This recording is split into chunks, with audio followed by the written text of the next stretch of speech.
What's up, guys? Back again with some more mission stories for you. Alrighty, so I know we saw this picture in the last one. This episode, by the way, is gonna be more about my first area in my mission. El Calafate is what it's called. It's known for a bunch of things. It's known for having the world's largest glacier, um, growing glacier. So it's called El Perito Moreno, um, and it's crazy. I'm sure I have pictures in here somewhere. So, a little bit about my first area. So this was my trainer. His name was Elder Whiting. Um, awesome missionary. Awesome person. Awesome human being. Love the man to death. He's just awesome. He's from Grantsville, Utah. So, here we go. This is our assignment. I was called Rio Gallegos. Was my zone. El Calafate A was my area. My trainer was Elder Whiting. There's Elder Passy. I was so happy that I got a gringo trainer or a trainer from the US because I could not speak Spanish. I did not understand Spanish. I was so scared. I literally was so anxious. I thought I was going to throw up all day until we met our trainers in the mission. It was a huge blessing to me that I did not get a Latino trainer because I just really struggled for Spanish. For about 9 months of my mission, I struggled with Spanish. Um, Now it's a language I love. It's a language I understand very well. In fact, I'm minoring in my degree. My minor is Spanish. So it's something I truly love, and it's something I don't ever want to forget. Let's see here. Something I study every day is my Book of Mormon in Spanish. I read out loud. I try to read every single day out loud from the Book of Mormon in Spanish just so I can not ever forget the language because it's so important to me. All right, this is what I was talking about the last picture. This is kind of like the house that we flew into, the terminal at the airport when I first got there. This part of the airport was way nicer. It was the waiting area. So it was way better. This is Elder Garcia. He's the elder from Mexico. Elder Bernhardt, me, Elder Frame, my mission president. Oops, didn't mean to click out of that. Here's the glacier. This is what I'm talking about. You can't tell, but I believe that is 270 feet tall. It's huge. I'm going to have to do some research on that to make sure, but yeah, that thing is huge. Just insane. Very cool. I got to go to it a couple times, and it was just amazing. This became a tradition that I also did with my trainees. We would take a picture in front of the sign, the mission sign, and then you would act like you were proposing to ask your trainee to be your trainee.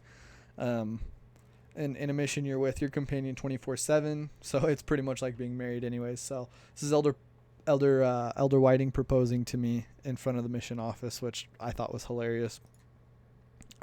This is our intro group. So these are the people we came in with. This is Elder Manrique, who I talked about, Elder Garcia. Hermana Bispo, she was from Brazil, spoke almost perfect English. She lived in, I believe, Miami, Florida for a little bit. And then Elder Frame and Elder Bernhardt, who you'll see a lot because of my companion. They were my companions in MTC. And then my mission president and his wife, the Salernos. Here we are again taking this. This is Elder Jimenez. He was one of the assistants. El Calafate was a cold area. When I got there, there was probably about 2 feet of snow on the ground. It was cold, wet, muddy. That's what we walked through all day, every day. You have to think, I got there in August 21st, I think is when I got to my area. So it's about a week after I got there. Because it's on the other side of the world, on the other side of the equator, they have reverse seasons. So I got there and the U.S. is summer, early fall, and I got there in their late winter, early spring. So it's kind of crazy. This is one of the families that I loved. Oh my gosh, I loved this family so much. Vivian is her name. This is her daughter, Julieta. Julieta. What would that be? Anyways, Juliet is what her name would be in English. Julieta, she was just adorable. She would just come out of nowhere. I remember sitting on this bench, was eating a piece of cake, and I think the piece of cake is behind me for the picture, but she just came over, gave me a hug and said, "Mom, take a picture." So Vivian took a picture of us, and it was so cute. Um, this is what it was like every single day for weeks, just snowing. So this is crazy because our apartment was up on this hill, and we'd walk down. I believe it was street Calle 39, like Street 39. We'd walk down Street 39, down these steps, and then there were more steps here. You'd walk a little ways through a neighborhood, and then there's more steps. And just back to the right of this picture here was this long, narrow alleyway that every single day there was like artisan vendors that would sit there and they'd sell their product. And Calafate is a very, very tourist area. It's all tourists. Very, very touristy. So the city is very first world, but everywhere outside of the main strip of the city is like third world hardcore. As you can kind of tell by the bricks and the graffiti and everything here. But all these artisans would sell you things. So I remember they took us. There's also, if you can see right here, there's a bunch of graffiti on the ground talking about how they hate the president of Argentina and everything, which, yeah, it is what it is. But yeah, this is just lots of snow. Just come out of nowhere and snow like that all day long. And it was windy. There's a bunch of snow for you. I remember I got to this area and it's beautiful. It overlooks a beautiful lake, Lago Argentino, Lake Argentina kind of thing. The Argentine lake is what it would translate to. But I remember I'd walk through these like little back suburb areas kind of thing. Very third world. A lot of the houses are just built out of wood or cinder block. They're falling apart. This is like a little kiosk. You could just walk in the door of somebody's house and they just have a counter. And literally, like, behind the counter would generally be, like, their house. But they just have, like, chips and soda and things, and that's how they'd make their money. I remember, it probably wasn't this one. It was one further down the street. I remember I walk in there one time. We were buying, I think, Cokes, like, just little Coca-Colas. And this little, like, 6-year-old kid comes walking in. The store vendor knew him by name, and he goes, "I need a beer." And he's like, "Oh, for your dad again?" The little kid's like, "Yeah." He's like 6 years old, and the kid walks out with 2 big like quart containers or like half-gallon containers of beer.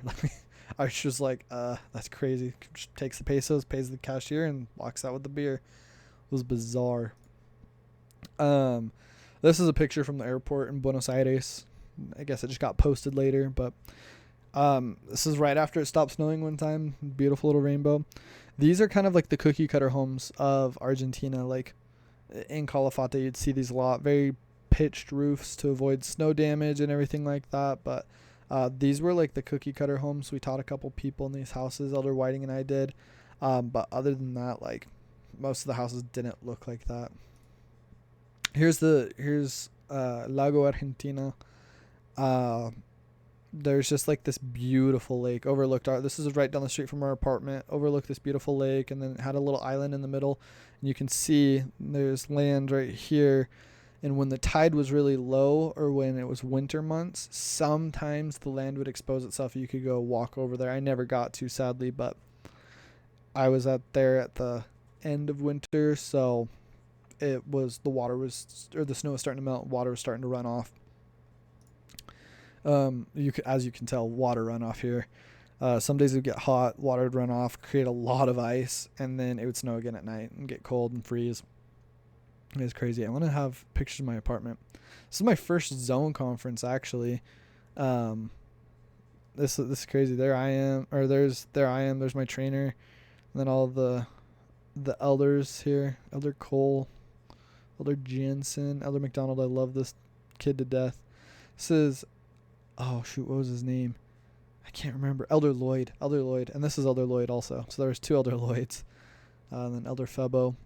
Elder Bunker. These were my 2 zone leaders here. Elder Tonti. Yeah, it's crazy. Elder Barrientos. Lots of elders. Elder Pomares. Elder Saunders. Crazy guys. All of them. A lot of these guys here were just crazy dudes. They've got a lot crazier stories than I do from the mission. So that was fun. There's our funny zone picture. This is they're taking a picture here. This sister missionary is dying or she's going home. I think that was, what sister was that? Yeah, see, I don't even know who that is. I have no clue. I don't think I ever talked to her in my mission. But that's what they always did for the missionaries that were going home. They'd put one as dying.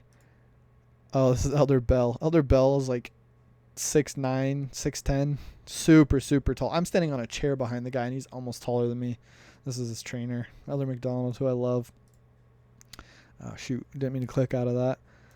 Here's after zone conference. We always had a zone like luncheon kind of thing. This is just the picture of all of us at the zone luncheon, which there I am right there. So there's El Calafate on the map. So our mission was huge. I mean, I'm sure I'll say this in other stories, but Ushuaia was the very southern tip. There was even one part even further called Puerto Williams where there were missionaries. Which you generally had to take a plane from Ushuaia to Puerto Williams, which was like a 2-hour plane ride or something like that.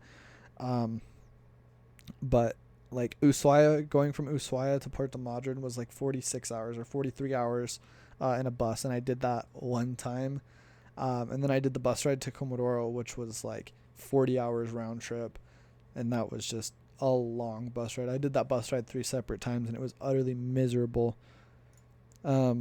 Very, very windy. Calafate, it's in the Patagonia, and the Patagonia is known to be one of the second most windiest places in the world besides Easter Island. So there's pictures, like you could literally jump and like fly with them. And I remember I had to go on splits with my zone leaders at one point when we were right before our zone conference, and I went with Elder Febo, and we were just walking down the street and in Rio Gallegos, and Rio Gallegos is very, very windy.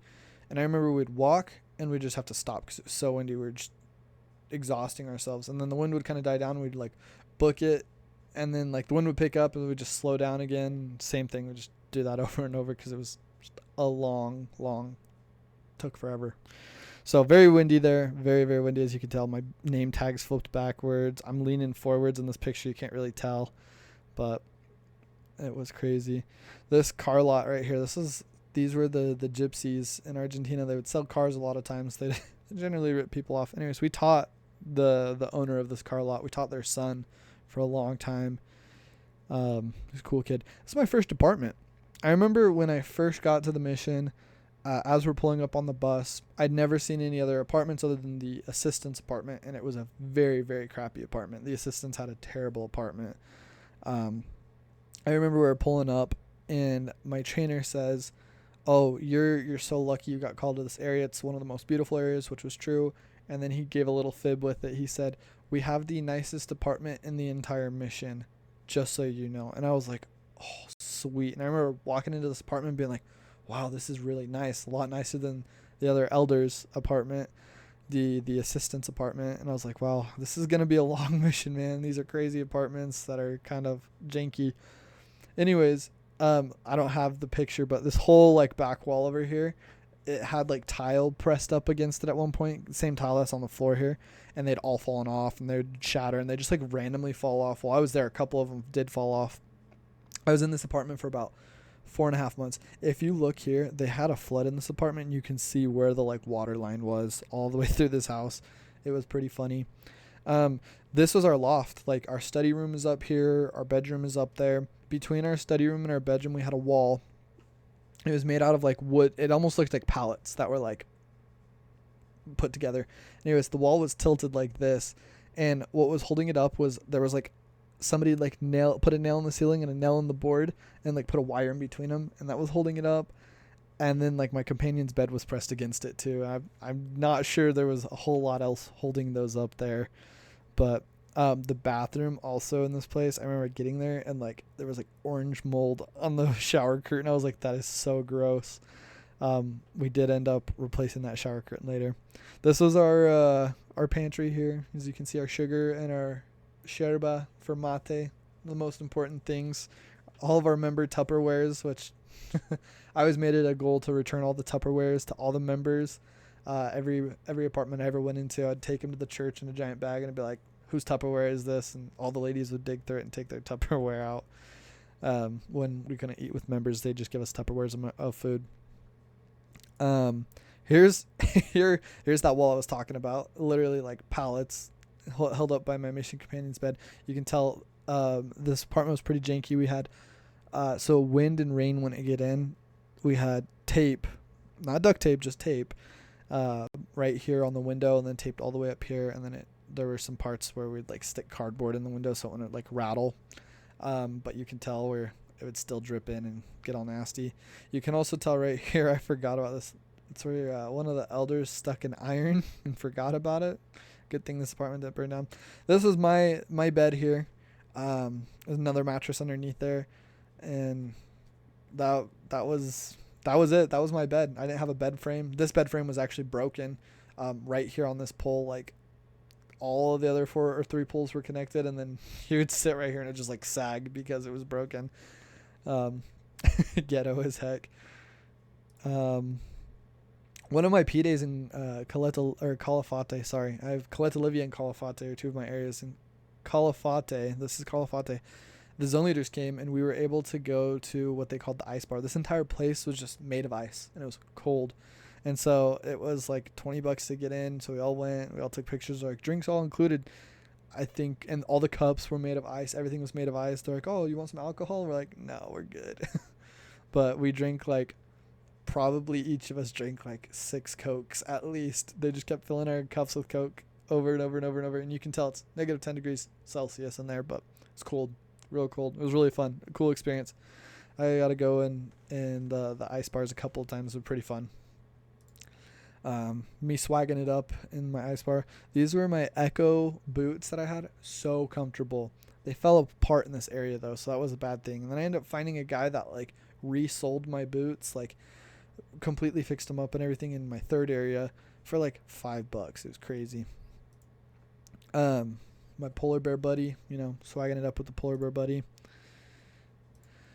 Some more pictures in the ice bar. This is me drinking a mate, and nice big zit right there, right? Drinking a mate and doing my scripture study. It was pretty crazy. I found this license plate just on the ground from a motorcycle like a couple days in my first area, and I already thought it was the coolest thing. It was like one of my prized possessions. I still have it to this day. Love that thing to death. But as you can tell, Gatorade was sold in glass bottles. There's a Coke bottle, all my scriptures, everything. And there's the wall again, held up by our desks in a bed. So these were actually some bougie desks. Those were really nice desks for what we had in the mission. You can tell I had a bag of Doritos down there. Oh man. That little tunnel of artisans that I was telling you about, I had them make this for me. Elder Passy, my mission, and then my dates that I was on my mission. I thought that was freaking cool. There's another mate back there. This is a mate. It's a gourd, so it's like a mini pumpkin pretty much that they would cut off the top, dig out the insides, and they'd let it dry. They'd bake it, and then they would cure it sometimes with like alcohol or with sherba, like wet sherba and mate. They'd cure it so that you could drink mate out of it, and it wouldn't like mold or anything. It's kind of cool. There was a piece of that glacier that I was talking about just floating. And look, this is a big house right here, but that's just a piece of that glacier floating around. And I remember seeing that. I was like, what the heck? So I took that picture, and I thought that was so crazy. I took this picture on the way back from a service project at this guy's house where we just like dug a trench for the dude. This is a dog that we called Bear in my first area that would just follow us everywhere. And I remember I got so mad at this dog because the first time I ever saw it there. So backstory on dogs in Argentina, there's 9 dogs to every 1 human being in Argentina. And I believe those numbers are even higher now. I think it's 12 dogs to every 1 person. But this dog, I remember the first time I ever saw it, it was a rainy day. It was muddy. No, there's no paved streets in my area in Calafate, really. And this dog comes running up to me, full sprint. And I thought, I'm going to die right now. Is a lover, not a fighter, but jumps on me. And I just have paw prints all down my chest, all down my pants. I was so mad. And there was just this like one hippie dude walking down the street, and he watched it happen as we were like kind of talking to him. And he's like, no, bro, don't be mad at the dog. He doesn't know any better. And I was like, you're right. He doesn't know any better, but he just was covered in mud. I was so upset. I was like, gosh, dang it. So anyways, Bear would follow us around all the time, just like all the time. And he would protect us kind of thing. So there's some mean dogs in Argentina, man. This is us helping split some firewood for a family. The mother of this family, so nice, made amazing food. Bolivian family. She made the best food I ever ate in my mission, without a doubt. And Oh my goodness. She, after being in my mission about a month, this lady was sitting there and she looks at me. She's like, Elder, why can't you speak Spanish? And I could understand Spanish at this time. I just couldn't speak it. She's like, why can't you speak Spanish? Like, that's just, it's a regret that you can't speak Spanish. Like, que vergüenza, like, what a regret, which is like a disgrace, more like it. It's like a disgrace that you can't speak Spanish. If I went to the US, I could learn English in 3 weeks. And I was like, okay. And I just remember like feeling like crap. And then one of the sister missionaries that was in this area just like totally stood up to her. She's like, you be nice to that elder. And she was so nice. Sister Coombs. I still keep in contact with Sister Coombs, who just had babies. Good for her. She had a set of twins. Here's me doing the flag on a pole just down the street from our apartment. This is Child 10, and I think I'll leave that for another story for another episode. So, all right, guys, thanks for listening, and I will see you in the next one.